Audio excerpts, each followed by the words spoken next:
Hello and welcome to the Trail and Adventure Motorbike Podcast with me, Clive Barber, and my good mate, Noel Tom. For the days when you can't ride your bike, there's always the Trail and Adventure Motorbike Podcast.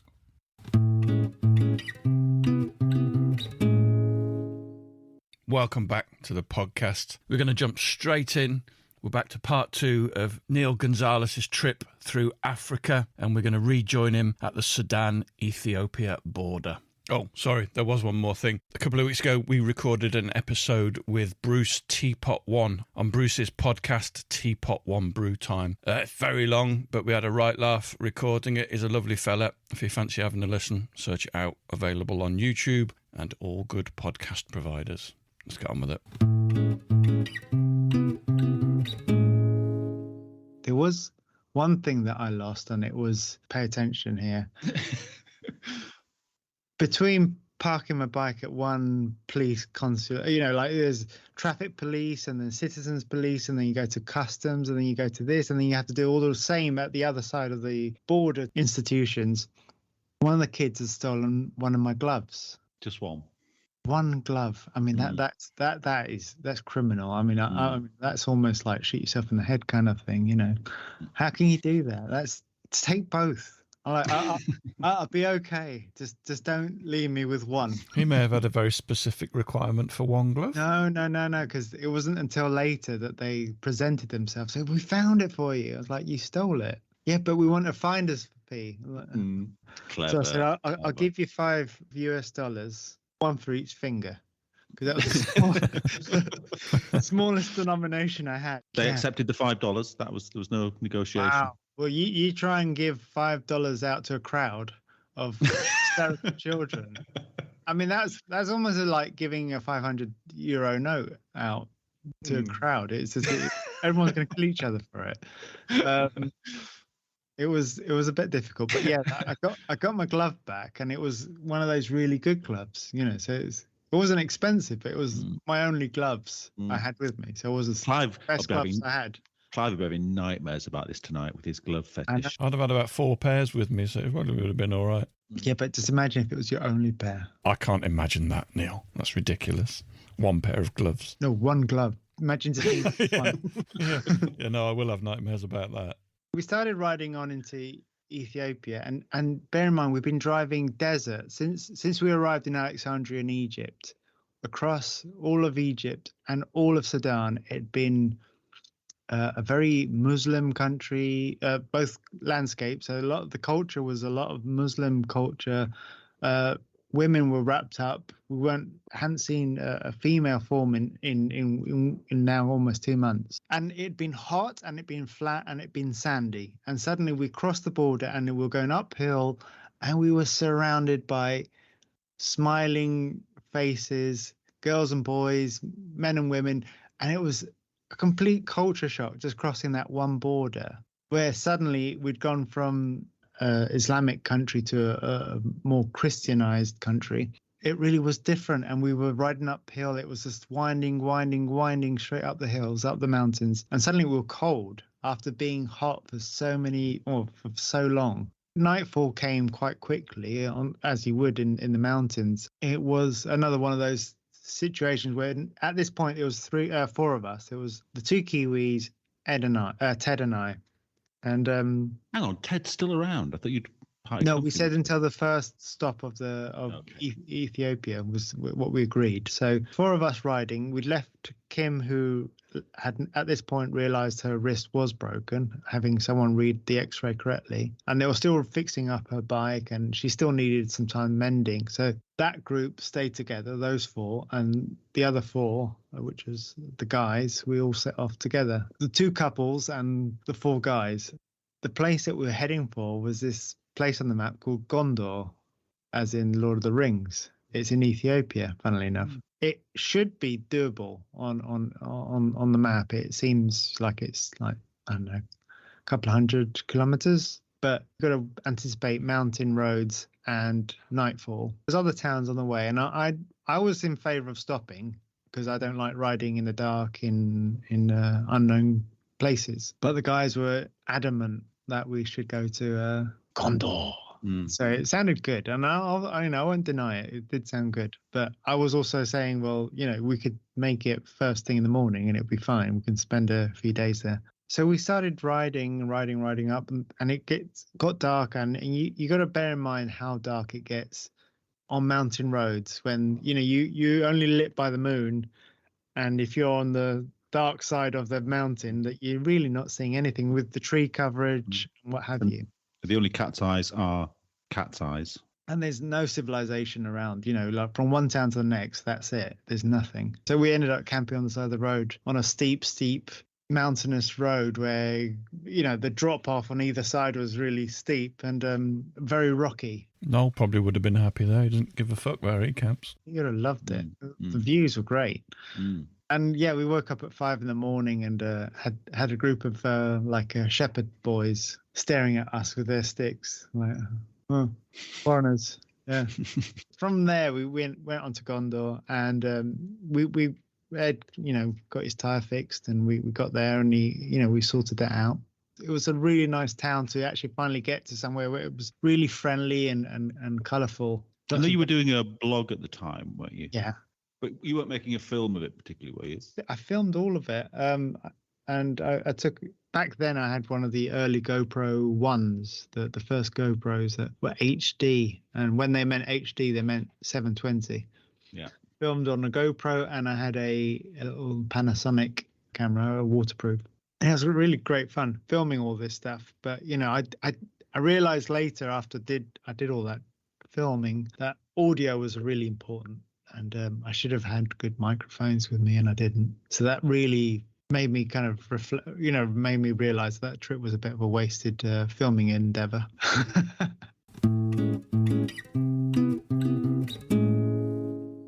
I think I should expedite this little bit, because I think we've only got to Ethiopia and we were on in. I can see that you're already thinking about stripping your nails and going for another color. So let's go on to the gory bits. So, funnily enough, got to Gondor, and the idea was that everyone was going to go up to the Sisria Mountains, which is north of Gondor. Up to the mountains, they got mountain monkeys and all that weird, cool stuff. Works out that night, that was the same night that the other crew have caught up with us, the two couples, and we all went out out on the lash. I don't drink beer. I don't drink any alcohol, actually, most of the time. I was on water, and we went to this restaurant that had neon lights, and it had laminated menus, and I was like, and photos. You could point at the photo that you wanted to eat. I was like, right, okay, this is going to be great. I'm going to order the cheeseburger, which was CHIIZ, burger with an E. You always go for the jizz burger, don't you, Clive? Yeah. I think it might be cheese. Let's hope so. Suffice it to say, I was not well, and it worked out. After much reflection upon what actually happened, was I had salad in the cheeseburger that was not clean water, and I got giardia and bilharzia and was very, very sick.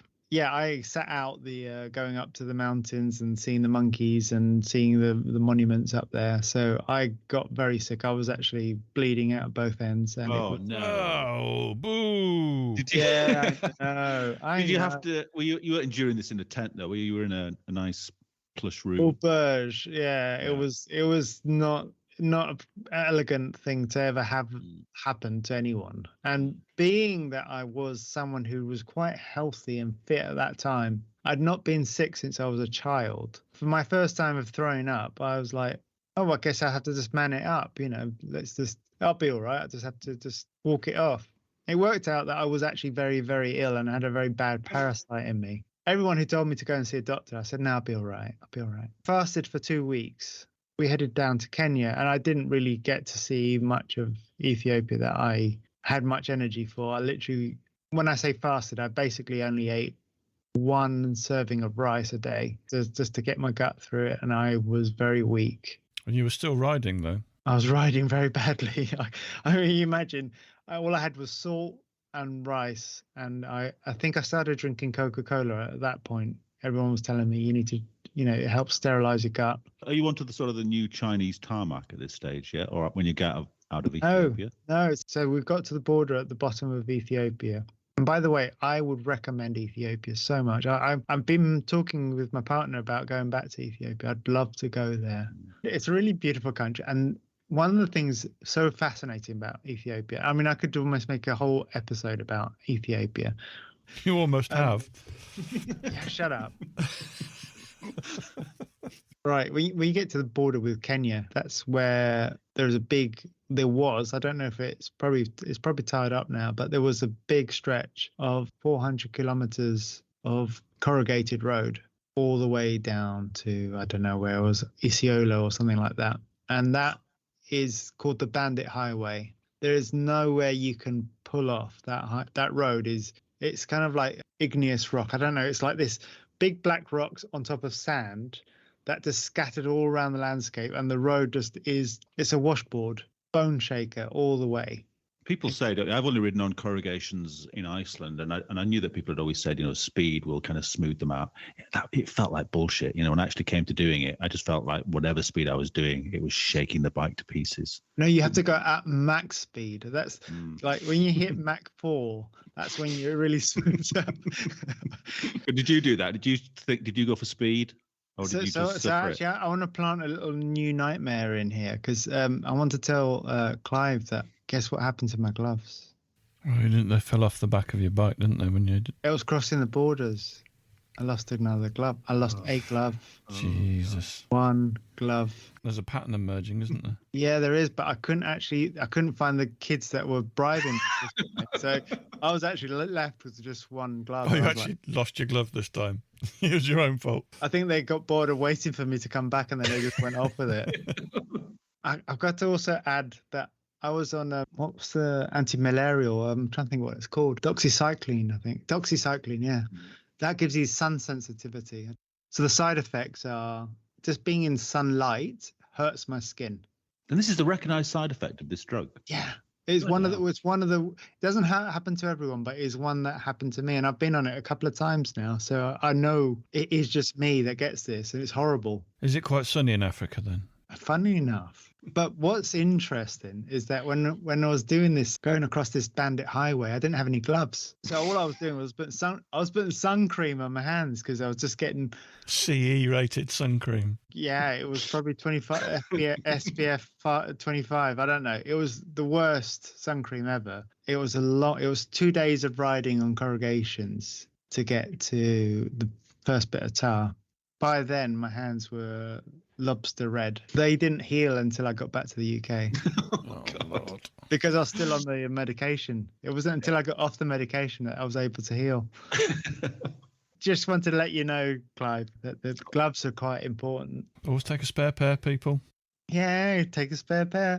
I would definitely do that. I ended up getting in Kenya. I went to a hardware shop and I bought a set of gardening gloves. One of those, they're kind of like rubber. With a bit of grip on the palm. Oh, my fingers smelt like vinegar. It was great. So from there, I got to Kenya. I got to jungle, what was it called? Jungle gyms or something like that. I don't know what there's like a really well-established overlanders auberge thing. And guess who I met there?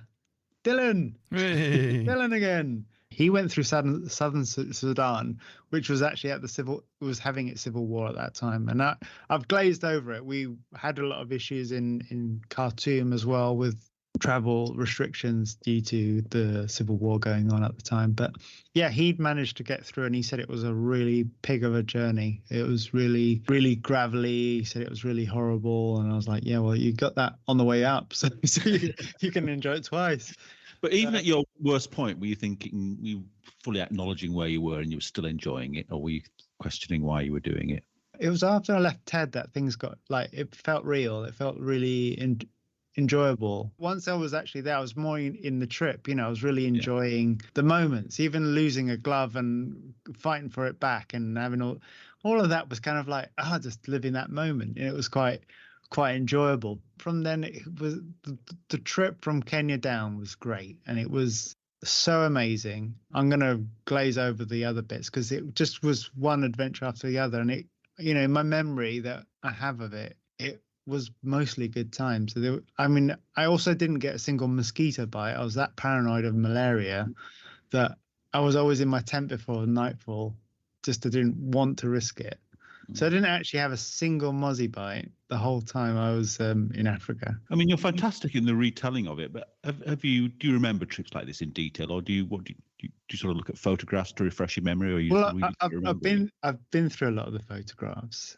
I do have the memories really vivid, and I know that there was some rough times. I mean, when I was sick, and I'm understating how bad I was. I was really sick. I was very sick. That in the UK, I went to the Hospital of Tropical Diseases, which is great. I really recommend it. Yeah, they helped me out quite a bit, and I'm now living a life of punishment because I didn't go to see a doctor sooner. So yeah, as Noel will attest to, I have a funny tummy nowadays.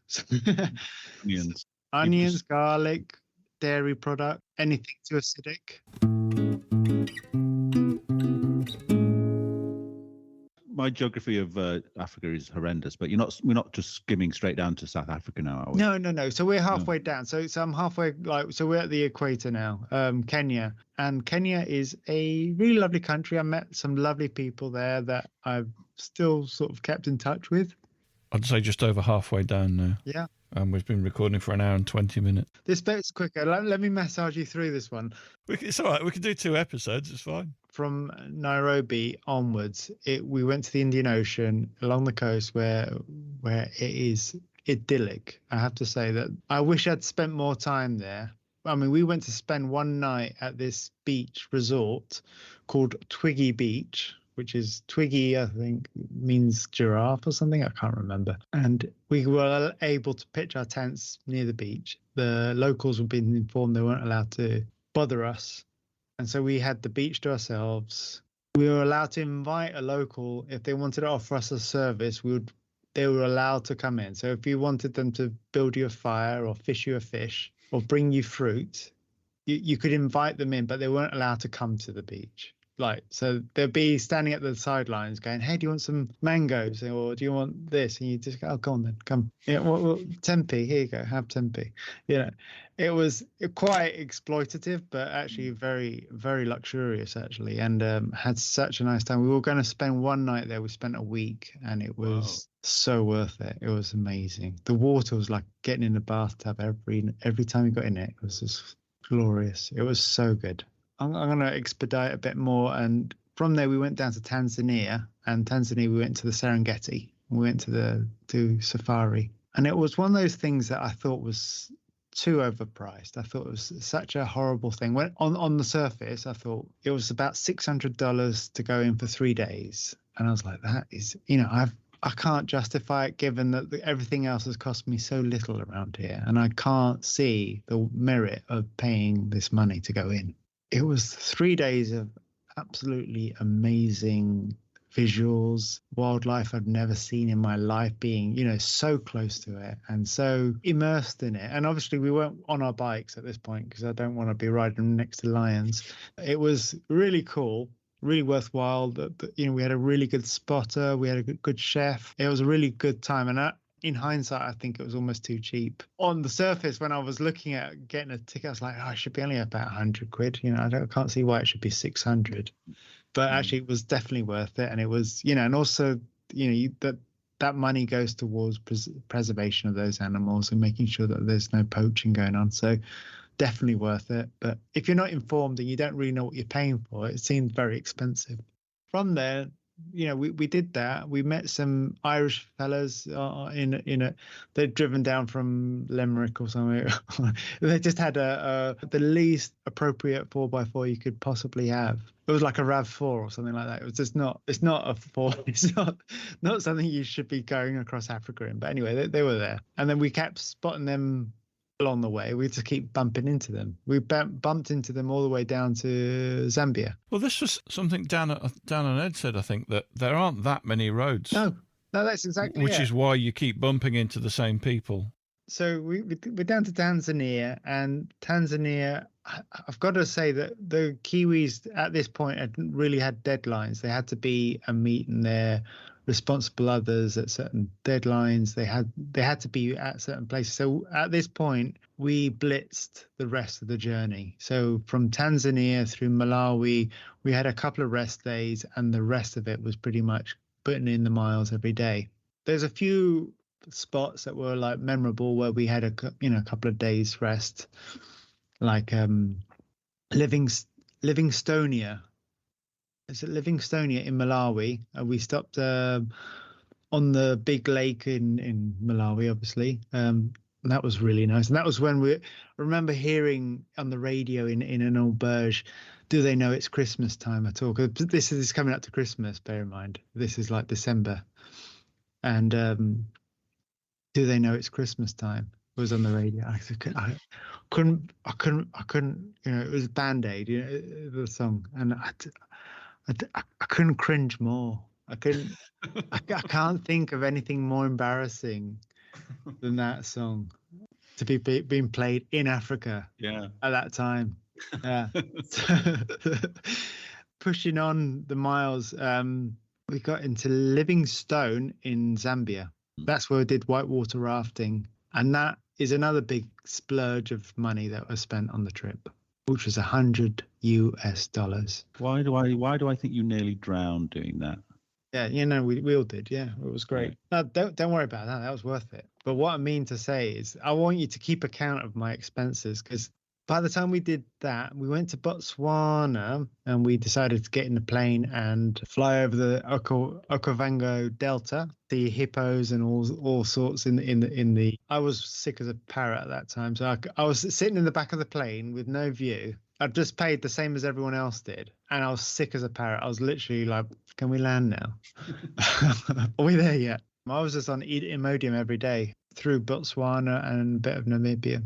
By the time we got to Namibia, and I've got to say this, Namibia and South Africa were an anticlimax. They were already a sign that the trip was ending. It was a sign that there's white people and there's black people. Were you in any way expecting this? Because I suppose I only know this now through you, but it's one of those things with hindsight, isn't it? It seems quite obvious, but you weren't expecting it. No, I was not. I wasn't expecting it. I didn't realize how divided I felt at these points where I didn't feel safe to stop on the road at certain places, where all the way through I could just pull over, I could change my trousers or whatever it was that I wanted to do, and it would be totally fine. When we got to Namibia and when we got to was worse so in South Africa, and bear in mind I was on the good side of South Africa at this point, it didn't feel safe. That's what I want to sort of communicate. What feels safe? It might have been safe, but didn't feel it.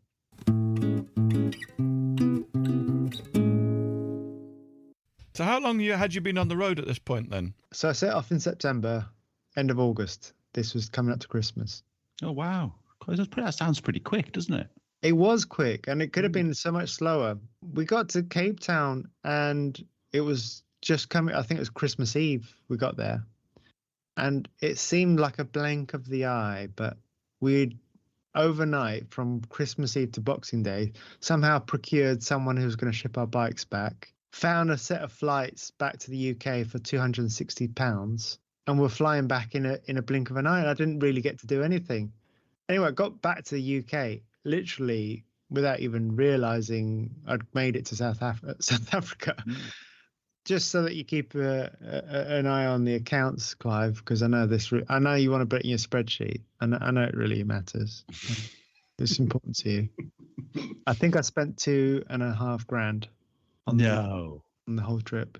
No way. Well, that was my first question, wasn't it? Did you spend all that £8,000 that you had? And the answer is clearly not. And that $600 of that was on the. You got 100 on the flight, 100 on the kite, on the whitewater rafting, and then 600 on. Amazing. Gosh. If you're thinking about saving your pennies on, I'm traveling this solo, I'm worried about my money. No, literally, it's worth every penny to do all these splurges. So when you got back, was there a certain amount of regret that you hadn't hung around in South Africa for a couple of weeks at the end or something?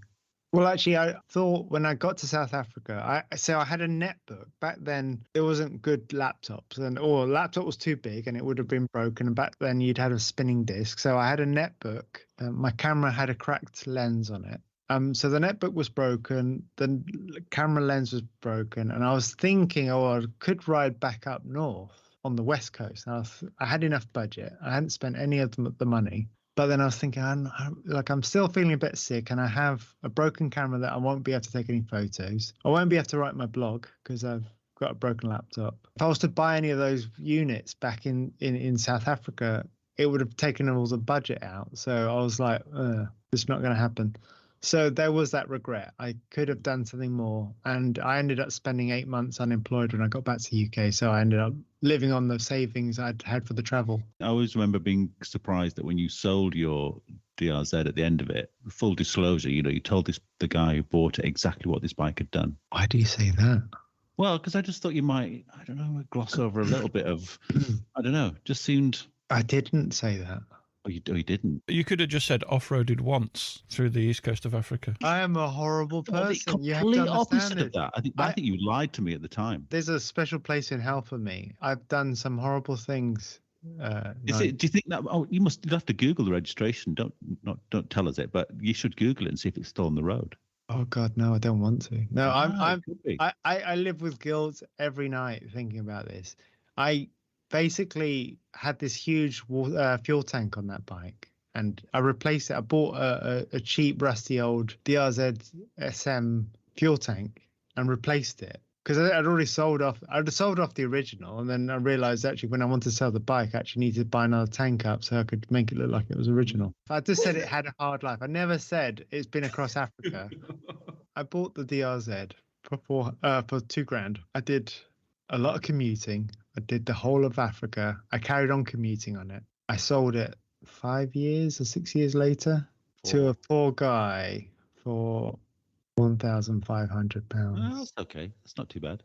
I did 80,000 miles on that bike. Yeah, but it's at the bottom of its, it's of its value there, isn't it? Of the ocean. Yes, at the bottom of the ocean. Yes.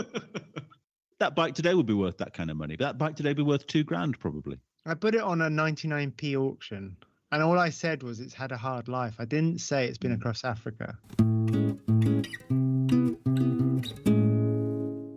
What were the highlights then? Because you've kind of told us the where and the how, but highlights were, I have to say that the people that we met and the experiences that were found along the way, and I think the trusting of people in situations like, I think I've glazed over some of these things because there were so many of them, but there was so many moments where it was just like trusting someone to, who wants to let you into their house and have a meal with them and their family, or someone who wants to help you out. Those moments were so rich and so valuable to me. And even though I was really sick a lot of the time, it was actually tremendous. It was really heartwarming. And there was like a moment where we were riding, I think, into Tanzania, and there was a family of elephants, a school of elephants. Well, I don't know what they call them. A pack of elephants, a pod of elephants. A herd. It's a herd, isn't it? A gaggle of elephants. A gaggle. That's it. Yeah, gaggle. Just crossed the road in front of us. We're on a dirt road, and we just saw this herd of elephants marching across the road, and it really made it feel like we made it to Africa. All the other times it could have been some sort of anywhere. It could have been, this is a sandy part of Europe. But no, that really felt, okay, these are really exotic, these elephants. Seeing them walking across the road, that was cool. And there was thousands of little moments like that. That was just amazing. It's funny, isn't it? Because there's quite a big contrast between dickheads in uniform trying to rip you off at the border and then the kindness of ordinary people you meet on the road. I will add one of the highlights, a real big highlight, and this is winding the clock back a bit, but back in Khartoum in Sudan, we're riding through the middle of Khartoum, and I don't know if I mentioned this in the previous podcast. I don't know if I mentioned this one because it is such a highlight to me. We're riding following Ted up front. He's got the sat nav, he's got an arrow on it, and he's following that arrow, and we're driving through the middle of the capital city of Sudan. And we're stopped at the lights, and this little boy is waving his hand at us. I think I might have mentioned this story before. Go on. This little kid's waving at me, and I'm keen to just wave at anyone who waves at me. Kids, it's a big deal to them. They don't see dirt bikes out there. Not geared up dirt bike. So, I'm like, hello, I'm British. Hello. We're at a series of lights where you keep stopping at the next set, and we're parallel. So I'm next to them again at the next set of lights. And the dad winds down the window and goes, "Are you looking for the Blue Nile Sailing Club?" And I said, "Yes, we are. But I think my friend up front knows where he's going." He goes, "You're going the wrong way." I said, "Okay." He goes, "Follow me. I'll take you a quicker way." So I told the people behind me, but I couldn't get to Ed in front of me. He didn't seem to respond when I honked at him. We all followed this man in the SUV. He took us there and he said, "Look, here's my business card. If you need anything, give us a call." And sure enough, it worked out. He was very well connected. He found us accommodation. He found us a mechanic to fix Kim's bike. He found us a doctor to sort out Kim's arm. And, he took us out for dinner. And we had this great dinner in the middle of Khartoum, and it was fantastic. It was so great. Those things, just from waving to a little kid in the set of lights, spiraled out into something that was so nice like that. And you don't really get that on a day-to-day. If you were to do a trip around the British Isles, you wouldn't get those sort of encounters. There's so many of these stories that you've told that I have really clear images in my head of, because I really enjoyed your blog at the time. Yeah. And there's certain images of it that I can really bring to mind now. And one of them is that I remember you having meals out at that time and seeing that. But I was going to say, does that blog still exist online? Yeah, it's a funny thing. Back when I made my account on Horizons Unlimited, everyone had these like GS Viking 69 and KTM Madman 53 and all these weird names. And I just thought, well, my name's Neil and I'm not trying to be imposing about anything or brag about my bike. So I thought, is Neil available? And Neil was available on the forum. So I just registered myself as Neil. Because I don't want to put some like spicy biker 53 on my things. I just thought to go for Neil. That's who I am. If not, I'll put Neil G. And then later on when I had a blog back before then. It was as a subdomain of my business. But then when I thought, well, actually, I should make a proper one. So I was looking at different things. What could I do as Neil's traveling, Neil's this. And I was trying all these different domain names. And I was like, I don't know. And then I found India. I could get a Neil's Inn. I was like, that would be a great one. Neil's Inn. And then I could put the country. Neil's in Africa. Neil's Inn. And so that's how I ended up registering Neil's Inn. Right. And that's the story behind the name. So is that how people would find? How would people find that blog now? It would be Neil with an S, Neil's, and then .in, and that's my domain name. Right. And if you want to try and find me on Instagram, which I'm not very active on, it's the same, Neil's Inn. Right. Oh, it is. It's so appealing because no one should be on Instagram nowadays, to be honest. But unless you want to promote your podcast, then you really need it. You need it. Yeah. But if you want to see me climbing in Portugal, you will find me on Instagram. And if you want to read some of my old stories, I'm happy to carry on paying for that domain name and the service fees for your pleasure. But I am also on YouTube as Neil's Inn.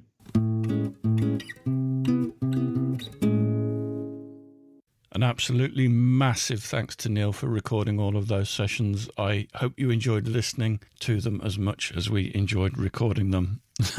Quite heavily edited. There's a lot of nonsense in there that we enjoyed talking about that probably wasn't suitable for broadcasting. Neil's content is available. Well, he pretty much told you where it was, but if you do a search for Neil's Inn, he's got his blog and his YouTube channel and his Instagram channel. There's some great stuff on there. All right, we're done.